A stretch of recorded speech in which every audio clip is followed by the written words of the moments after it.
सांगली नगर निगम के समडोली स्थित ठोस कचरा प्रकल्प में गंभीर अनियमितताओं के आरोप सामने आए हैं। नेता प्रतिपक्ष मंगेश चौहान ने आरोप लगाया कि यहां गीले और सूखे कचरे पर कोई प्रक्रिया नहीं की जा रही है, जबकि बायोगैस प्रकल्प भी बंद पड़ा है। उन्होंने कहा कि प्रकल्प में केवल खाद निर्माण किया जा रहा है, जिसके माध्यम से ठेकेदार कंपनी अनुचित लाभ कमा रही है। निरीक्षण के दौरान यह भी सामने आया कि प्रतिदिन लगभग 220 टन कचरा जमा होता है, जिसके प्रोसेसिंग के लिए निगम ठेकेदार को प्रति टन 720 रुपए का भुगतान करता है। राष्ट्रवादी कांग्रेस के नेता युवराज गायकवाड़ ने भी अनियमितताओं का आरोप लगाते हुए कहा कि हर महीने निगम को लाखों रुपए का नुकसान हो रहा है।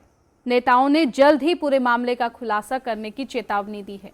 सांगली संवाददाता विक्रम विठ्ठल चव्हाण की रिपोर्ट। कुपवाड महानगरपालिकेचा घन कचरा प्रकल्प या प्रकल्पाला भेट देण्यासाठी समडोळी येथील या प्रकल्पाला भेट देण्यासाठी आमचे राष्ट्रवादीचे गट नेते युवराज गायकवाड साहेब व आम्ही स्वतः या ठिकाणी पाहणी करण्यास आलो।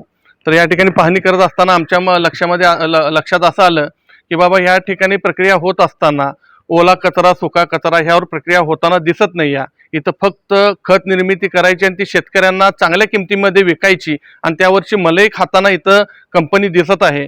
तर येणाऱ्या काळामध्ये पूर्ण कंपनीचा अभ्यास करून या कंपनीची माहिती घेऊन हे खत प्रक्रियेची कचऱ्याची कशी विल्हेवाट लावली जाते ह्याच्यावर अभ्यास करून जनतेसमोर लवकरच आम्ही ह्या ठिकाणी मांडणार आहे। आता ह्या ठिकाणी आपल्याला बाजूला दिसतोय की बायोगॅसचा प्रकल्प आहे, पण ते पूर्ण बंद स्थितीत आपल्याला बघायला मिळाला इथं आल्यानंतर।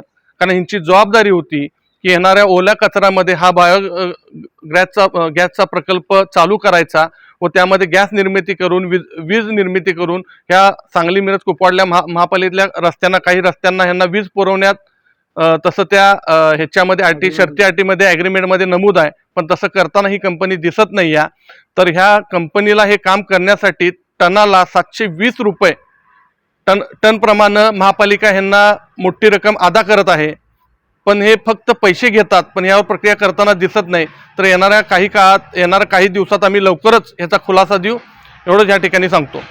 रोजचे 220 टन कचरा गोळा होतो, त्या 220 टनाला 720 प्रमाणे महापालिकेकडून दर महिन्याला पैसे अदा केले जातात, पण तिथं या ठिकाणी त्यावर प्रक्रिया होताना दिसत नाही। ही सगळ्यात मोठी खंत आहे।